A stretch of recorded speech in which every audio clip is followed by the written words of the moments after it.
Hi viewers, welcome to our channel. Present మనతో పాటు దాము భారతి గారు సీనియర్ జర్నలిస్ట్ ఉన్నారు. వాటితో ఒకసారి మాట్లాడదాం. సార్ నమస్కారం సార్. నమస్తే. సార్ చిరంజీవి గారి ఇంటికాడ మన దీపావళి సెలబ్రేషన్స్ అయితే చాలా గ్రాండ్ గా సెలబ్రేట్ చేశారు సార్. సో చిరంజీవి గారు అటు నాగార్జున గారిని, వెంకటేష్ గారిని వీళ్ళని కూడా పిలవడం జరిగింది. సో వాళ్ళ ఫ్యామిలీతో కూడా వచ్చి అక్కడ సెలబ్రేట్ చేసుకున్నారు. అయితే ఈ ఫొటోస్ బయటకు వచ్చిన తర్వాత సోషల్ మీడియాలో చాలా పెట్టేశారు. ఒక్కరు మిస్ అయ్యారు, బాలకృష్ణ గారు. వింటేజ్ హీరోల్లో ఆ నలుగురిలో ఒక్కరు మాత్రం మిస్ అయ్యారని చెప్పేసి చాలా మంది అయితే వాళ్ళ అభిప్రాయాలను వ్యక్తం చేశారు.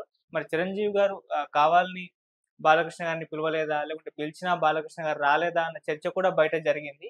సో వీళ్ళ మధ్య ఇంకా గొడవలు అలాగే కంటిన్యూ అవుతున్నాయని దానికి ఇదొక ఇండికేషన్ కూడా చెప్తున్నారు. మరి ఏం జరిగింది? ఎందుకు బాలకృష్ణ గారు రాలేదు? ఎందుకు చిరంజీవి గారే పిలవలేదా సార్?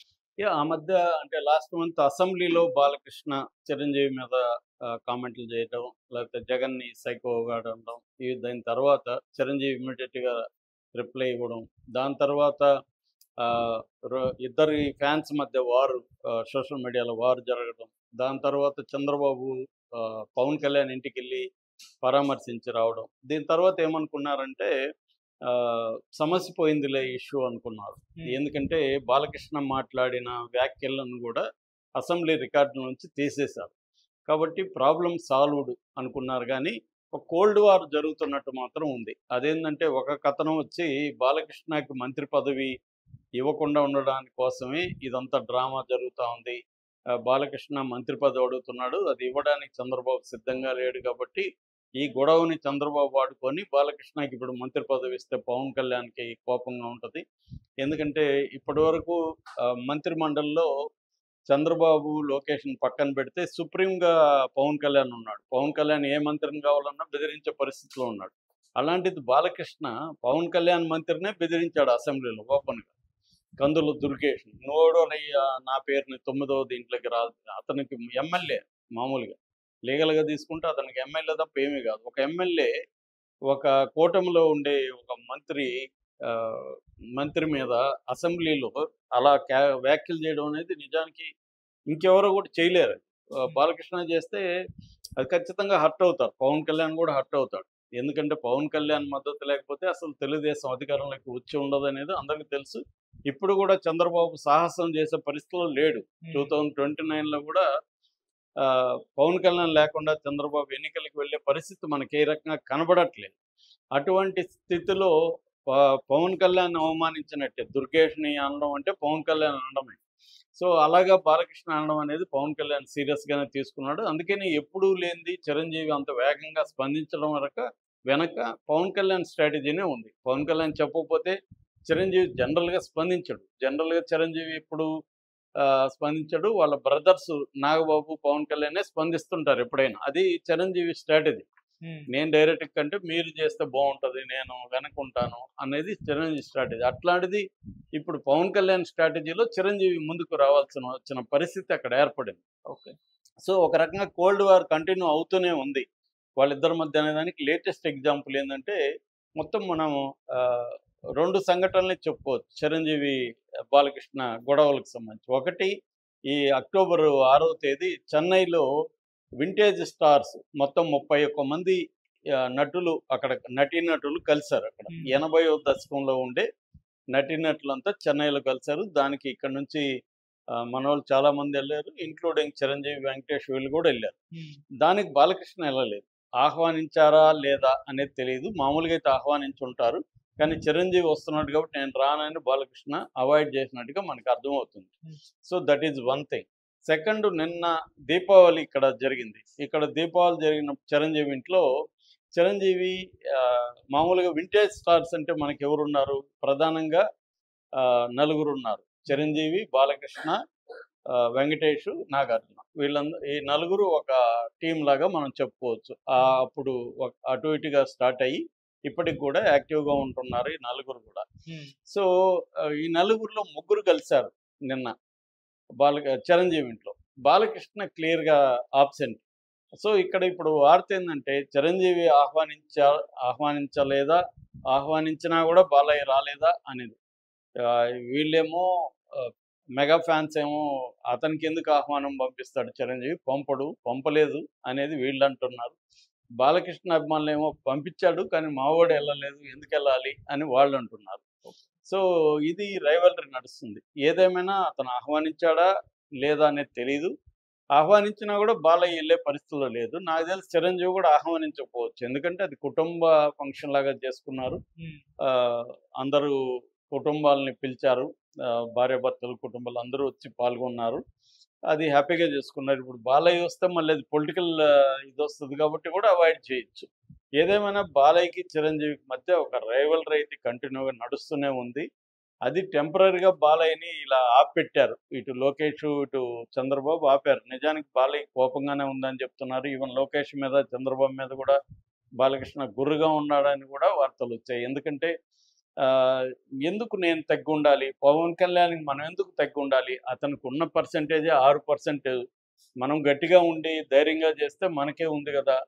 అనేది బాలయ్యకి కానీ, కొంతమంది తెలుగుదేశంలో ఉండేవాళ్ళకి కానీ ఉంది. ఎందుకు అట్‌మోస్ట్ ఇంపార్టెన్స్ పవన్ కళ్యాణ్ ఇవ్వాలి? అతనేదో సుప్రీము సీఎం లాగా బిహేవ్ చేస్తుంటే మనం ఎందుకు సైలెంట్‌గా ఉండాలి? అనేది అవతల ఉంది. మామూలుగా కూటమంటే ఈ సమస్యలు కామనే. ఇవన్నీ చంద్రబాబుకి తెలుసు. ఆయన డీల్ చేయగలడు కూడా. మొన్న కూడా బ్రహ్మాండంగా డీల్ చేశాడాయన. బాలకృష్ణ ఎక్కడా గూడా చిరంజీవి లెటర్‌కి స్పందించలేదంటే చంద్రబాబు సక్సెస్ అయినట్టు అక్కడ. హ్మ్. అంటే ఒకదాన్ని అట్లా ఫుల్ స్టాప్ పెట్టగలిగాడు. కానీ అది ఫుల్ స్టాప్ కాదు, కామా అనేది చాలామంది అంటున్నారు. అది ఫుల్ స్టాప్ అనుకుంటున్నారు. కాదు, కామానే. బాలకృష్ణ బయటికి కనబడకపోవచ్చు, వ్యతిరేకించకపోవచ్చు కానీ లోపలైతే రగిలిపోతూనే ఉన్నాడు. మళ్ళీ ఎక్కడో ఒకసారి అతను బాంబేస్తాడు అనేది అంటున్నారు. ఎందుకంటే బాలకృష్ణకున్న క్వాలిటీ ఏందంటే ఆయన ఇంపల్సివ్. ఆయన ఏమనుకుందో అది చెప్పేస్తాడు గానీ బ్యాలెన్స్‌డ్ ఓ పొలిటీషియన్ లాగా మాట్లాడే నేచర్ ఆయనకి లేదు. హ్మ్. ఆయనకి అలా అలవాటైపోయింది. ఆయనకది ఎప్పుడు గూడా బిగ్ ప్రాబ్లమ్స్ రాలేదు లైఫ్‌లో. కాబట్టి మార్చుకోలేదు. కానీ రాజకీయాల్లో అలా ఉంటే కుదరదు. రాజకీయాల్లో ఏందంటే ఎక్కడ ఏది మాట్లాడాలి, ఎవరితో ఎలా బిహేవ్ చేయాలి, పబ్లిక్‌లో ఎలా ఉండాలి, ప్రైవేట్‌లో ఎలా ఉండాలి, ఇవన్నీ చాలా ఇంపార్టెంట్ రాజకీయాల్లో. అది బాలకృష్ణ పబ్లిక్‌కి, ప్రైవేట్‌కి లేకుండా ఒక అసెంబ్లీలో ఎలా బిహేవ్ చేయాలో అనేది లేకుండా దానివల్ల బాగా నెగటివిటీ వచ్చింది. తెలుగుదేశంకి ఆహ్ జనసేనకి మధ్య గ్యాపు ఖచ్చితంగా ఉంది. అంటే బాలకృష్ణ ఇలా మాట్లాడడం ఏంటి? పవన్ కళ్యాణ్ ఎంతో తగ్గి ఉంటున్నాడు. ఈ గవర్నమెంట్‌లో జరిగే అనేక లోపాల్ని పవన్ కళ్యాణ్ పట్టించుకోకుండా సైలెంట్‌గా చూసుకుంటూ వెళ్ళిపోతున్నాడు. జెంటిల్‌మ్యాన్ లాగా పవన్ కళ్యాణ్ బిహేవ్ చేస్తున్నాడు. ఆయన ప్లేస్‌లో ఇంకెవరన్నా ఉంటే కూడా బ్లాక్‌మెయిల్ చేసేవాళ్ళు చంద్రబాబుని. కానీ పవన్ కళ్యాణ్ ఎక్కడ బ్లాక్‌మెయిల్ చేయకుండా ఇంకొక 15 ఇయర్స్ గూడా మేము కలిసి ఉంటామని జెప్తున్నాడు. అలాంటి ఆయన్ని నిష్కారణంగా ఏమీ కారణం లేదు. ఈయన పేరు 9దో పేరులో చేర్చారనే దానికి అసెంబ్లీలో మాట్లాడాల్సిన అవసరం అదేమన్నా రాష్ట్ర సమస్య? ప్రజల సమస్యలా? ప్రజల సమస్యల మీద నిలదీసున్నా అర్థముంది. హ్మ్. అదేమీ కాదు. తన పేరు 9దో పేరంటే అదేమన్నా ఇష్యూనా అసలు? దాన్ని బోయి అసెంబ్లీలో లేవనెత్తడం ఏంటి? రెండోది ఆయనెవరో ఆయన కామినేని ఏదో మాట్లాడితే దానికి స్పందించి అసలు ఎవడు జగన్‌ని ఇది జేయలేదు.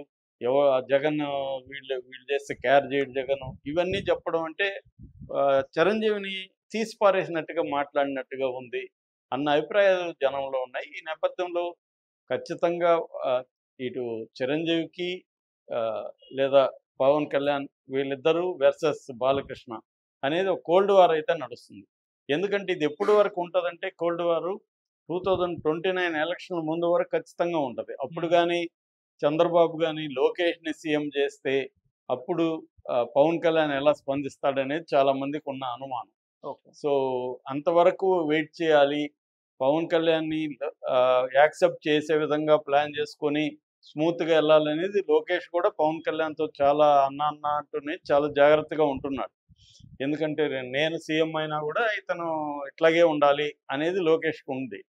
కానీ అలా లేకపోతే మాత్రం పవన్ కళ్యాణ్‌కి ఇబ్బందవుతుంది. పవన్ హ్మ్. కళ్యాణ్ గూడా అలా ఉంటేనే పవన్ కళ్యాణ్‌కి కూడా ఫ్యూచర్ ఉందని పవన్ కళ్యాణ్ నమ్ముతున్నాడు. ఎందుకంటే పవన్ కళ్యాణ్‌కి మిగతా వాళ్ళలాగా పోరాడే శక్తి, ఓపిక అవి లేవు. హెల్త్ కూడా పరిణమించదు.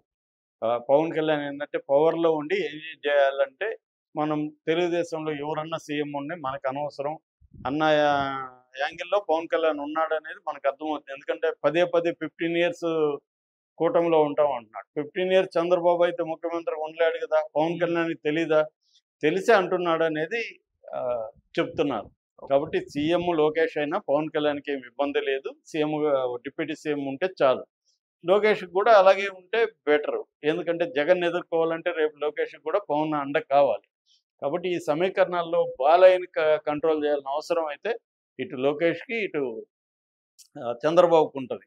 అందువల్ల లోకేష్ కూడా తన అల్లుడు, కూతురుని ఇచ్చాము కాబట్టి మనం లోకేష్ భవిష్యత్తుకి ఇబ్బంది పెట్టకూడదనేది బాలకృష్ణకి ఉంటది ఖచ్చితంగా. హ్మ్. అందువల్ల కొంత ఇబ్బందయినా బాలకృష్ణ ఏమి చేయలేని పరిస్థితి అయితే ఉంది. ఇప్పుడైతే ప్రెజెంట్ పై చెయ్యి పవన్‌దే ఉంది.